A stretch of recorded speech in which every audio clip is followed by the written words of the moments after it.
듣고 싶어.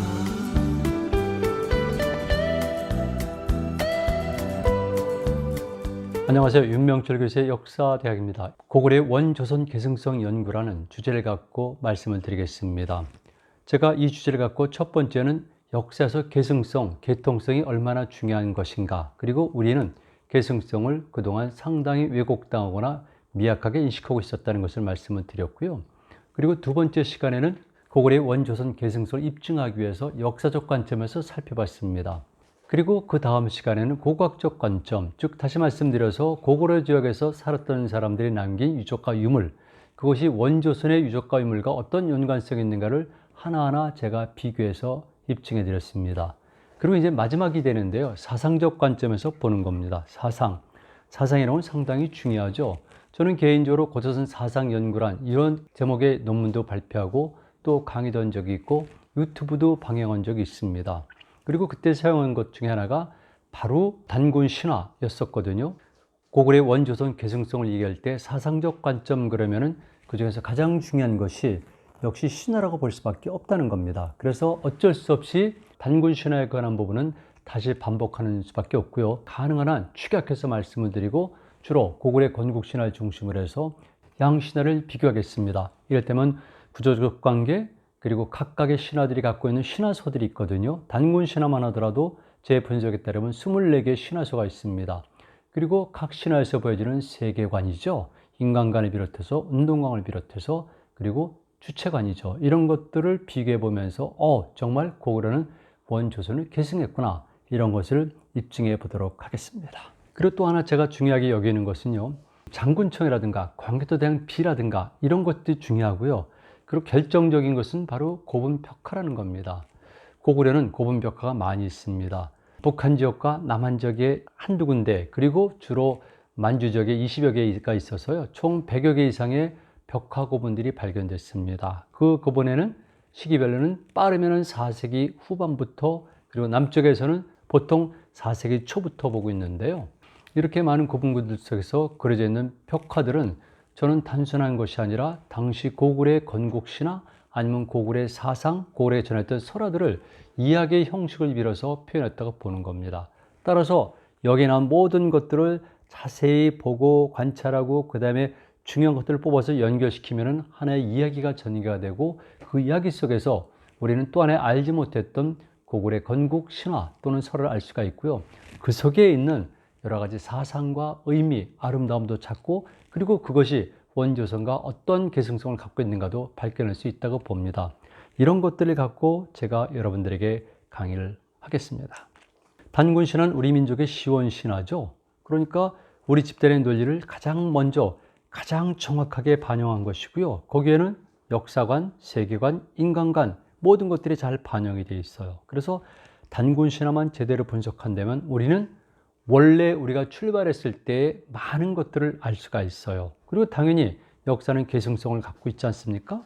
그리고 당연히 후발 국가라든가 이런 국가들은 선행 국가를 또는 시온 국가를 모델로 삼을 수밖에 없고, 그런 과정 속에서 원조선의 건국신화는 고구려의 건국신화의 모태가 될 수도 있습니다. 그런 의미에서 다시 고구려 건국신화인 주몽신화를 분석하도록 하겠습니다. 자, 간단히만 말씀드리는데요. 여러분들이 보고 계시는 것은 바로 이련이 쓴 삼국유사의 맨 앞에 있죠. 고조선 조항입니다. 그런데 자세히 보시면은 고조선 쓰고 작은 글씨로 왕검조선이라고 쓰여진 걸 알 수가 있어요. 이게 전체입니다. 그러니까 이련이 쓴 삼국유사의 이 두 페이지가 고조선에 관한 모든 것이 담겨 있다는 것이죠. 특히 첫 번째, 두 번째, 세 번째 줄에 가면은 석유, 환인 또는 국으로 해석되는데요. 그리고 서자, 환웅이라는 글자가 있습니다. 여기부터 단군 기록에 관한 신화적 서술이 시작되는 것이고요. 그 다음 페이지로 넘어가서 거의 후반부쯤 가게 되면 호활, 단군, 왕검, 이렇게 해서 문장이 끝나게 되는 거거든요. 그리고 그 다음부터는 역시 역사체의 서술 형식을 띄우고 있습니다. 따라서 우리가 분석의 대상으로 삼고 있는 것은 바로 석유, 환인부터 호활, 단군, 왕검까지의 신화체 기술로 되어 있는 것을 대상으로 합니다. 단군 신화는 총 3부 구조로 되어 있고요. 내배는 24개의 중요한 신화소들이 있는데, 이걸 분석하면은 1부, 2부, 3부 그랬을 경우에 1부는 천성 강림 신화라고 유형화시킬 수가 있어요. 그리고 2번은 굉장히 짧습니다. 시유, 일웅, 이로, 동열, 이거 이 문장인데요. 저는 지모신 신앙으로 보고 있습니다. 그리고 3부는 1부와 2부에 있었던 역사적 사건 또는 역사의 주체들이 관계를 맺는 양식, 결과적으로 단군 왕검을 탄생하고 조선을 건국하는 과정을 여러 가지 형태로 표현하고 있습니다. 여기서 찾아낸 논리가 굉장히 우리에겐 중요한 것인데요. 저는 이 논리를 조화 합의를 지향하는 것, 그리고 일종의 부분적인 자기희생을 통해서 중간 단계와 예비상을 만들어가면서 조화 합의를 지향하는 것, 일종의 스팝이죠. 이것을 저는 단군신화의 기본 논리로 보고 있습니다. 이런 것들은 당연히 고구려의 전승이 되겠죠. 여러분들이 보시는 파일 내용을 보면은 제가 분석한 일부 천성 강림에 관한 여러 가지 해석들입니다. 다 아시는 거죠? 하늘을 숭배한다라든가 해를 숭배한다든가 이런 것들이요. 그리고 원조선의 지표 유물로서 지난 시간에도 보여드렸습니다만은 청동 거울 이런 것들은 태양을 상징해요.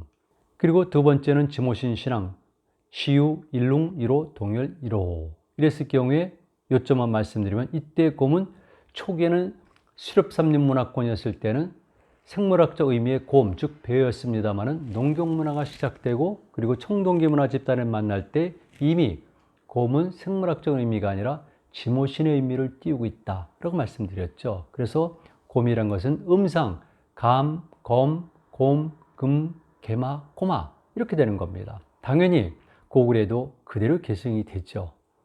그리고 3부는 이렇게 각각의 다른 성격을 가진 집단 또는 존재가 만나서 합의를 이루는 과정 이렇게 보는 겁니다. 정말 저는 이 단군 신화를 굉장히 높이 평가하고 있어요. 지금 옆에 있는 책이 단군 신화 또 다른 해석이란 제목의 책인데 제가 82년도부터 발표한 논문들을 모아놓은 겁니다. 단군 신화를 이렇게 다양한 각도에서 분석해 온 것입니다. 그리고 실제로 이런 것들이 계승이 됐죠. 이를테면 단군 신화가 주는 인식이라든가 또는 단군 신화에 나타났던 각종의 의례 행위들이 있습니다. 그리고 심지어는 민속까지도 있는데요. 이런 것들을 그대로 계승한 것이 고구려고요. 바로 고구려가 계승한 것은 첫 번째로는 당연한 것이겠지만 고구려 건국신화에 그대로 계승이 됩니다.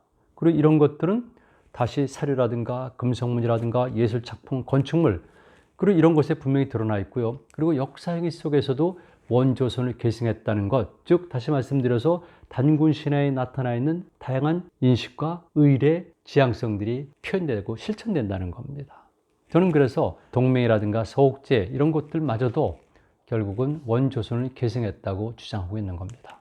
고구려에 관한 주몽신화는요 여러 군데 기록이 되어 있습니다. 삼국사기, 삼국유사 그리고 가장 핵심은 이규보가 쓴 동국 이삼국집의 동명항편입니다.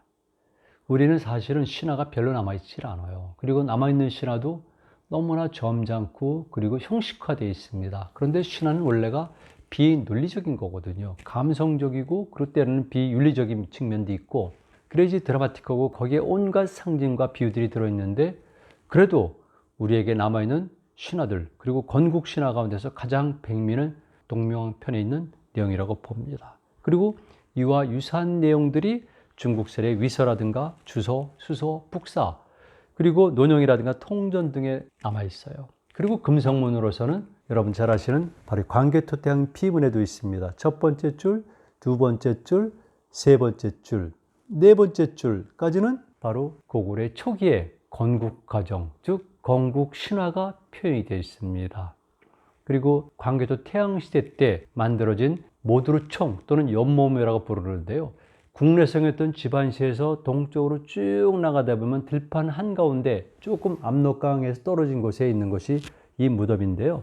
거기서 발견된 묘지문에 보면은 여기에도 고구려 건국 신화와 연관된 곳이 들어 있습니다. 그 밖에 풍반 고분벽화에도 고구려 건국 신화들이 표현되어 있다. 이렇게 보시면 됩니다. 제가 단군 신화 너무나 잘하니까 동국 이삼국제 동명항편을 잠깐 소개해 드리는데요. 첫 부분은 똑같이 천선강림의 신화 형태입니다. 그 단군 신화랑 구조라든가 의미가 동일하다는 것이죠. 하늘에서 해모수가 내려옵니다. 그랬을 때 5마리의 용이 끄는 황금마차를 타고 내려오거든요. 그리고 나머지 100여 명의 사람들이 하얀 고니를 타고 내려와요. 상상해 보세요. 얼마나 드라마틱하고 신비합니까? 정말 홀림의 문화죠. 그런데 해모수는 웅심산, 이게 그때 고문자 쓰지 않습니까? 그러니까 웅이 가지고 있는 언어학적 의미가 있는 거죠. 바로 신의 고거든요. 알타이어에서. 여기 산에 머물렀다가 내려왔는데요. 그는 아침에는 내려와서 세상에 살고 해가 지면 다시 하늘로 돌아가요. 근데 이런 내용들이 제왕홍기라든가 저는 조선시대 때 만들어진 세종실록 지리지 평양편에도 있습니다. 정말 놀라워요. 그뿐만이 아니라 사실은 평양 근처에 있는 천왕지신청이라는 고분 벽화에 있는데요. 그 고분 벽화에 들어가면은 새를 탄 선인이 있는데 선인의 머리에 쓴 모자 끝에는 천왕이라고 글씨가 쓰여져 있어요. 그런데 이급의 동국 이상국집에는 천왕랑 되어 있습니다. 그러니까 역시 천왕이란 존재가 분명하고요. 그리고 이규보가 이 책을 쓸 때까지는 적어도 고려 사람들은 주몽의 신화를 그대로 전승했다는 것도 알 수가 있는 것이죠. 제가 사진 하나 보여드릴게요. 왼쪽 사진은 북한에 갔을 때 평양 근처에 있는 동명항릉에 있는 벽화 전시관에서 찍어온 겁니다. 실제로 벽화가 이런 것이 아니라 북한 사람들이 재해석해서 그린 그림인데요. 해모수는 이렇게 5마리 용이죠. 오행사상에 마친 5마리 용이 끄는 황금마차를 타고 쭉 내려오고 있어요. 그리고 뒷변에 보니까 고니를 탄 신인들이 그려져 있죠. 그리고 오른쪽에는 제가 83년도에 대납을 건널 때 쓴 해모수란 뗏목인데요. 그 뗏목의 도세는 해모수란 이름과 함께 5마리의 용이 붉은 해를 물고 있는 그런 그림이 그려져 있습니다. 이게 해모수예요. 그리고 해모수와 유아부인의 결합에서 태어난 존재가 바로 고구려를 세운 건국자 추모가 되는 것이죠. 뭔가 그럴듯하지 않습니까? 조금 전에 말씀드렸듯이 왼쪽은 천왕지신촉에 있는 그림인데 그 선인의 머리에 천왕이란 글자가 있고요. 오른쪽은 제가 81년도에 시집입니다. 신단수. 당연히 신단수는 단군 신화에 나오는 용어죠. 그리고 그림에는 이 천왕지신총의 천왕 사진을 집어넣은 겁니다. 저는 그래서 고분을 굉장히 중요시 여기는데 고분은 단순하게 무덤이 아니에요. 그리고 사실은 신의 공간이고요. 하늘을 숭배하는 집단들에게는 천의 재현이에요. 그러니까 천공의 모방이란 얘기도 되는데요. 엘리아데 같은 종교학자들은 이런 논리를 전개시키고 있어요.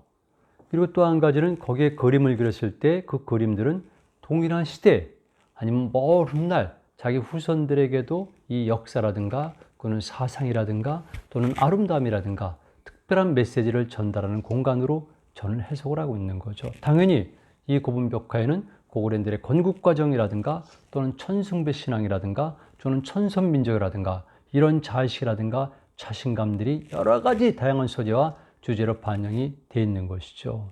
또 하나 보여드리겠습니다. 고구려의 원조선 계승성을 알려주는 건데요. 왼쪽이 바로 그 유명한 광개토 태양 능피입니다. 이것은 아주 오래전에 찍은 거니까, 즉 중국이 동북공정을 실시하기 이전에 찍은 거니까 이렇게 겉에 쳐놓은 유리막이 없습니다. 그런데 오른쪽은 그 이후에 찍은 사진이니까 이 내부를 전부 다 유리막 둘러싸게 하고요. 안에서는 절대 사진을 찍을 수가 없습니다. 그런데 그 덕분에 이상하게도 유리창 바깥에 있는 그림이 투영돼서 마치 광개토대왕비가 살아있는 나무처럼 보이는 겁니다.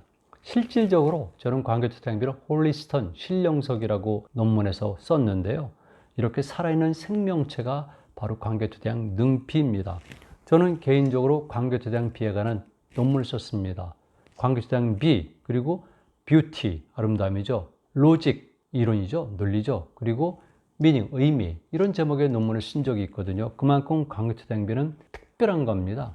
지구상에서 이와 같이 특별한 비는 없습니다. 중국과 일본과 유럽과 아니면 중앙아시아에서도 심지어는 돌궐 비석도 이렇지는 않습니다. 그 이유는 제가 쓴 논문에 보면 상세히 나와 있고요. 오늘은 그냥 간단히 넘어갑니다. 아주 중요하고요. 이런 것들은 바로 비문의 내용도 그렇습니다만은 형태, 색깔, 놓여진 장소 이런 것에서 보여지는 것들이 원조선과 밀접한 연관이 있죠. 자, 보면 얼마나 고구려가 해와 연관이 되어 있는가. 연개서문이 죽은 다음에 세 아들 간의 권력 투쟁이 벌어지고 그것이 고구려 멸망하는 데 자그마한 한 요인이 됐던 거죠.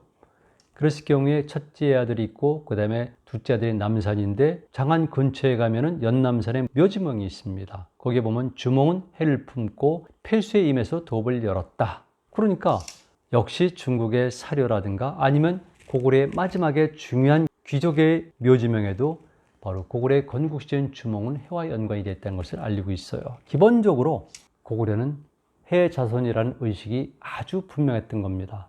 조금 전에 말씀드렸던 모두르총 묘지 속에도 하백지손 1월지자 추모 성왕, 그리고 비슷한 문장이 또 나오고 있어요. 그만큼 추모는 물신과 해신 또는 탈신, 여기에 피를 받은 존재라는 거죠. 이렇게 강한 자의식을 가진 집단이 사실은 별로 없고요. 한국사에서는 더더욱 없습니다. 제가 몇 가지 사진을 보여드리는데 고구려의 유명한 현재 집안시에 있는 5회분 4호묘의 그림인데요. 해신 그 가운데 있는 것이 바로 해이고요. 해 가운데 있는 것이 또 삼조고입니다. 삼조고는 당연히 해를 상징하는 해세죠. 일과 연결이 된 겁니다. 그리고 고구려에서는 매우 중요했었는데요. 저는 고구려 발전기의 시대 정신을 압축적으로 보여주는 것이 삼조고라고 보는 겁니다.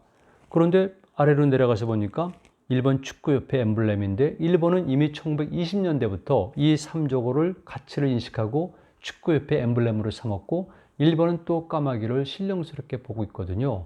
그런데 우리는 불길한 새로 쭉 알아오다가 최근에 들어서 이제는 고구려와 연관됐다는 것을 알고 많은 사람들이 삼조고를 이야기하고 있습니다. 제가 96년도고 7년도에 중국의 절강성 지역을 출항해서 황해를 건너왔거든요.